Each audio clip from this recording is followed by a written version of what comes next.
Brushes can be anything in Affinity Photo. I've got gradients here, but it could be text, it could be images, anything. First thing to do here, create a selection. And I'm just going to fill that selection with a gradient. But as I said, it can be anything. It could be text, images. You need a layer, so layer and new layer. Now I'm going to go to the swatches panel and create a very quick gradient using the swatches there. Now I don't want linear, so go to the top left and set it to radial. So I'm just going to use a gradient. Very colourful, very flexible. So go to the brushes panel, right side menu and down to new brush from selection. So anything in that selection will be saved now as a brush. You can see the brush there. Double click it and go to the texture section and you can see you've got a brush nozzle. That's what you just created. Go to general and you can change the size. Go to spacing, maybe make it slightly 40 or 50%. And you can change the scattering so it spreads out throughout the image, and close. But I'm going to use that brush, so go to the paintbrush tool and apply a couple of paintbrushes. And you can see the design there. You can change the size, add multiple designs, maybe apply effects, whole range of different things. It's a layer, just a basic layer. And you can go to File and Export. And you go to the area, and I'm using PNG, and use Selection Only. And you can see it's a fairly small file, and Export. And I'm just going to call it test.png on my desktop and replace.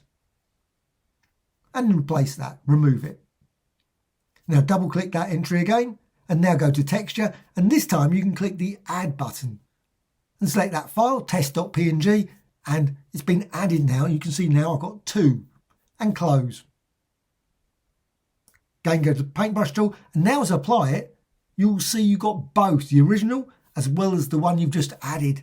And you can add literally, well, probably hundreds of different designs to that nozzle.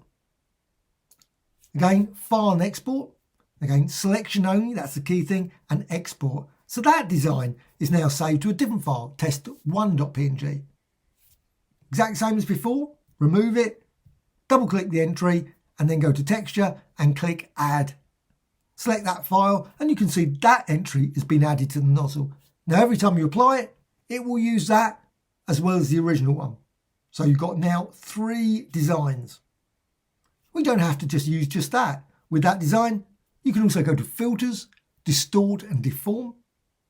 And you could use mirror, you could use any of the filters. Maybe colour it, change the colour of the design. Create multiple different ones, maybe a green or blue one. So you can distort that, click apply. And again, it could be text, it could be images, anything. And file and export. Again, selection only, that's the key thing. And save it to test.png. And again, add it. Add it to your nozzles. Now there's probably a limit somewhere along the line. But click open, and now you've got that distorted design in there as well, and apply it. And then just apply that brush again. Now you've got a much more complex brush than before. And all kinds of different brushes can be created. Hope you found this of interest.